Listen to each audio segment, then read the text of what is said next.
In this video, I'm going to explain to you what projects are and what happens when you create a new project in the MPC Live. Check it out.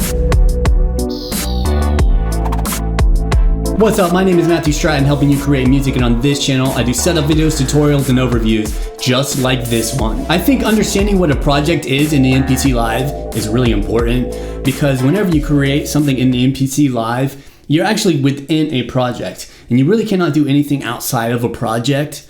All right, so there's certain things that happen whenever you go ahead and create a new project. There are certain files that are created, and understanding what files are created and where they're saved and how to get access to them can really help you out, especially whenever you try to gain access to those projects in the future, or if you're trying to transfer something over to your computer, or if you want to go ahead and send your file over to somebody else. It's important to know what you need to send that file to somebody else so it actually works whenever they try to open it inside of their MPC. I'm going to try to make this as simple as possible, but understanding this does take a little bit of time to wrap your mind around. So if you're new to this, just kind of be patient with me. I'm going to explain it the best I can. Let's go ahead and get into it. All right, so I just turned on the MPC Live. I'm going to create an empty project.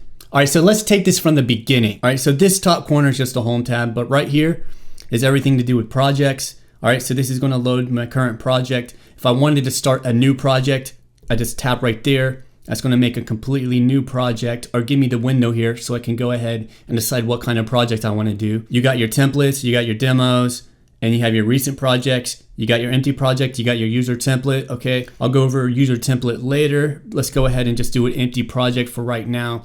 So this is a brand new project. Okay, so let's pretend that we went ahead and made a complete song and we want to save it. So if you tap right there, as a matter of fact, you could tap right there as well. It does the same thing. All right, so the first button we pushed was new. Let's go ahead and save this. All right, so we had a new project. Now we can save it. Now the default place is the internal hard drive. Let's go ahead and just save it there for the sake of this video. So I'll just go ahead and put a project. Okay, all right, so whenever I do that, just naming it, so I actually have to push save right here. That's going to actually save it into the internal hard drive. All right, so now that that's saved, we can access that at any time. All right, so we covered new, we covered save. Say we wanted to save this onto an SD card, we can go to save as. Right here's the built-in internal drive. Right here's my SSD. Right here's my SD. So I want to save it on here. That way I can just pop out the SD card and bring the project into my computer and use it on the software, for example. So what I want to do is go ahead and go to my projects right there. Okay, click into there. Now I can go ahead and save it into there. So now we have two instances of this project saved. Okay, so one's on the internal drive and then one's on the SD card. All right, so this project's saved in two places. That's fine and dandy. So now I can go ahead and take it and put it into the computer, into the SD card slot, and be good to go there. You could also save it onto your USB drive and then put that in your computer. Okay, now right here we have export, and this is going to give you all your export options. Let me go ahead and load in the project that we were working on before, project 01. This way we can actually export something. So in order to do this, we need to go to our browser. So when we created the project, we created it on the internal drive. So I'll go ahead and go to my files, go to projects, and it should be project 01. Now you can see all this other stuff's coming up. So what I'm going to do is tap that. That way it only shows the project files. All right, and then let me go ahead and find it. Oh, passed it up right there. Project 01. So I want to load project 01. In order to do that, I just tap that, or you could tap right there where it says load. Okay, and alternatively, you could have went to places, internal drive, or my documents. That's going to access the internal drive. Projects is right there. Or if you go to internal, MPC documents, right here's projects. All right, I just want to get you acquainted with all these different ways so you can know how to actually get access to your projects, because it's very important to know how to do this. Let's say if we go to the main, let's go ahead and say, all right, so we already have project 01 saved on the internal drive. All right, so let's say we want to save this on the SD card so we can bring it into our computer for further editing if we want to. What we can do is go ahead and go back here. Okay, and then we can go save as. Now, in order to save this somewhere else, we need to get out of this folder. I want to go to here again. This is the SD card. And then I want to go to projects on the SD card. Okay, and then I made this folder right here. Let's go ahead and make a new folder. Let's say that we wanted to actually make this song an official song. So we can make a new folder and name it like, you know, song 1, for example. All right, so now it's going to bring me to the song 1 folder inside of the projects file on the SD card. So now I want to save this song 1, for example. And what I can do is, if I wanted to save this as a template, I could tap that and save it, and it will actually save it as a template. But I don't want to save it as a template. I just want to save it on there. All right, so it's going to save everything on there. Okay, now that song is saved onto the SD card. So now we have redundancy. We have it saved on the internal drive and the SD card. So say something happens to the SD card, we could always go back and access it on the internal drive. And for example, you could save it again on your SS drive. All right, and you can have a backup of it. So it's really good that you can back it up like this in your MPC Live. Now, there's a couple different things you could do from this particular window. For example, you can purge unused samples or all samples. Now, this would be useful if you tap right there. There's not a lot of memory used right now, but for example, if we were using a lot of memory, like say we had an intensive sampling session and we had a bunch of samples in there that we weren't using, we can purge unused samples and it will purge all those unused samples, you know what I'm saying? Or we could purge all the samples, but purging all the unused samples will keep your active samples in there. Okay, I just want to show you that really fast. All right, so let's go back here, and you can see right here we got export. All right, so this export is going to give you a few more features that isn't in the song mode export.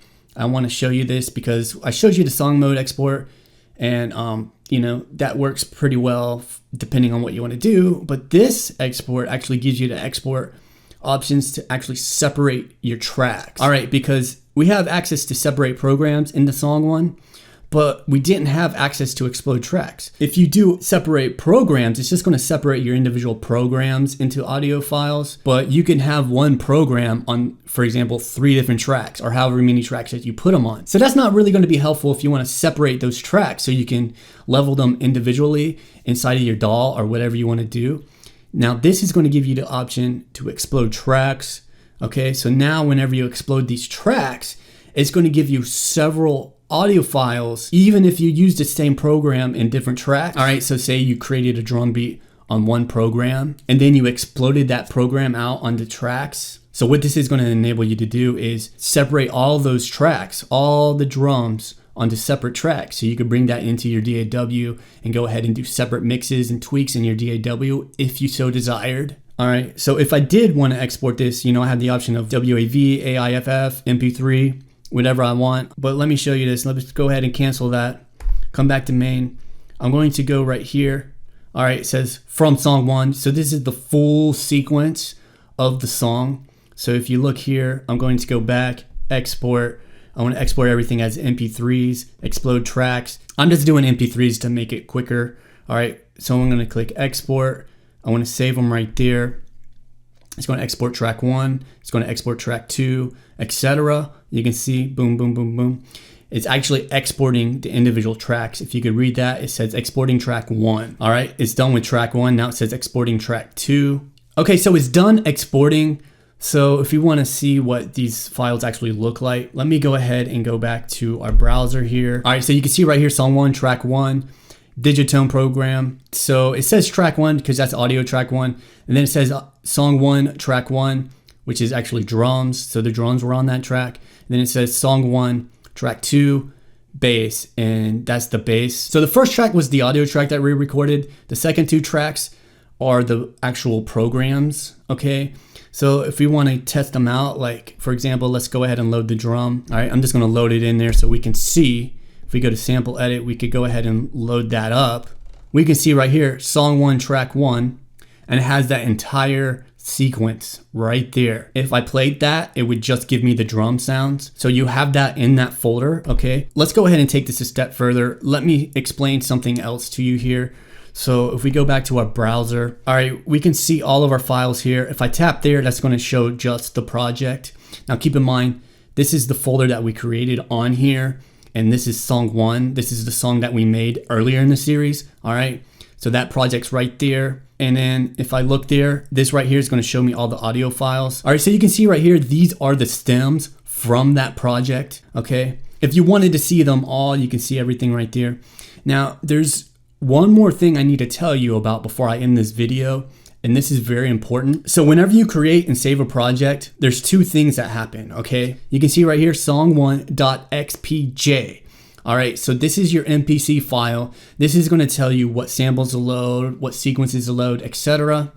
Okay, but there's something else going on that we don't see, because if you look right here, this folder has a cross through it, but if I tap that, it reveals this folder. All right, so it has the brackets right there, and it says project data. So this is actually gonna hold all your programs, all your sequences, all your samples, anything that you did in your project is gonna be in there, okay? So when we open that, you can see right here, sequence 1, 2, 3, 4, 5, 6, 7, all the sequences are right there, all right? And we can see, here's our samples, all right? And then we got our key group programs, we got our recordings from our audio tracks, see right here, this is the digitone that we recorded, all right? And then it has our drum programs and all our drum samples. All right, so it contains all the useful data. So maybe you sampled something and you had this on your computer, you can access it inside of this folder, okay? You can access all those samples, programs, etc. Everything is right there in that folder. Another reason why I'm trying to show you this is, say I wanted to send this song over, this project over to somebody so they can put it in their MPC Live or their MPC X so they can work on it. You need to have this file and this folder. So you need to send both of these items over to whoever you're working with so they can have access to these items and bring it in their MPC. If you only send this file, the XPJ file, they're not going to have access to all those samples, all those sequences, etc. All right, so that's pretty much the lowdown on projects. So we have right here, song 1, the XPJ file. All right, we have right here, song 1 project data folder that contains everything in it. And then we have our mix down right here of all the individual tracks of this song. All right, so now what we can do is right here, I can push eject. Are you sure you want to eject? Yes. All that information is on this card.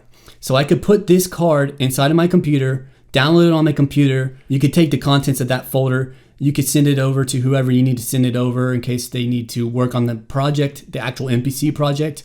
And we have a mix down of every single track that we created. So we can send that mix down, those stems, over to whoever we need to. All right, and so this is good in case you want to have somebody mix your MPC file. You could go ahead and have them mix your MPC song, okay? And as I was saying, you probably want to export it as WAV files or AIF files, but this is kind of just to give you an example of what you can actually do with projects inside your MPC Live. So there you have it. That's what happens whenever you create a new project in the MPC Live.